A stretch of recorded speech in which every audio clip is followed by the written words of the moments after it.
मौलिक अधिकार जैसे इसके नाम से स्पष्ट है, व्यक्ति के व्यक्तिगत ऐसे अधिकार हैं जो उसे मिलते हैं।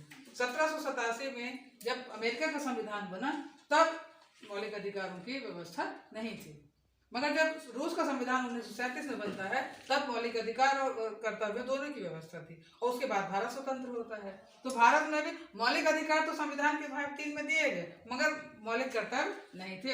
इन्हें 1976 में बाद में जोड़ा गया संविधान संशोधन द्वारा। ठीक है, तो ये एक स्पष्ट है कि मौलिक अधिकारों की व्यवस्था पहले संविधान में नहीं रहा करती थी। जैसे जैसे संविधान आगे बढ़ा, मतलब नागरिकों में जागरूकता आई, वैसे वैसे मौलिक अधिकारों को संविधान में, अन्य संविधानों में स्थान, देशों के संविधान में स्थान मिलने लगा। भारतीय संविधान के अंतर्गत ये अपन देखें तो मौलिक अधिकारों की व्यवस्था भाग 3 के अंतर्गत है, और इसमें व्यक्ति के जो अधिकार दिए गए। और पहली बात तो कि अपन को समझना है कि हमको मौलिक अधिकार प्रदान क्यों किए जाते हैं। किसी भी व्यक्ति का एक नैसर्गिक उसका जो अधिकार होता है, जीवन जीने का अधिकार। नैसर्गिक अधिकार किसका, जैसे मान लीजिए चिड़िया का जो छोटा सा वो बच्चा हो रहा है, जो चूजा कहलाता है, जो इसके मुर्गी के जो चूजे हैं, चिड़िया के छोटे से बच्चे हैं, इनको सबको जीवन जीने का अधिकार है। चींटी का जो है, चींटी को नैसर्गिक उसका क्या अधिकार है, जीवन जीने का अधिकार। परंतु चूंकि मानव है, उसको सर्वांगीण विकास चाहिए, सामाजिक, आर्थिक, राजनीतिक, मनोवैज्ञानिक, उसको हर तरह का विकास चाहिए। तो इसीलिए इनके संविधान के लिए, अधिकारों के लिए ये बात होने लगी कि हमको अपने सर्वांगीण विकास के लिए हमें अधिकार चाहिए, वो कहे गए मौलिक अधिकार। ठीक है, और यदि देखा जाए तो सबसे पहले मौलिक अधिकार भारत में यदि प्रयास किया जाए तो नेहरू रिपोर्ट जो 1928 की थी, उसमें सबसे पहले मौलिक अधिकार की बात की थी।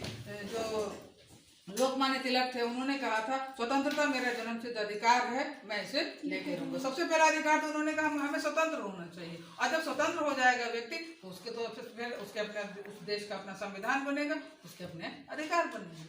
ठीक है, वो मौलिक अधिकार कहलाएंगे। ठीक है, तो मानव के आर्थिक, राजनीतिक, इनके लिए मौलिक अधिकारों का रहना बहुत जरूरी है। और ताकि यदि मौलिक अधिकार यदि व्यक्ति का विकास होगा तो राष्ट्र का भी तो विकास होगा।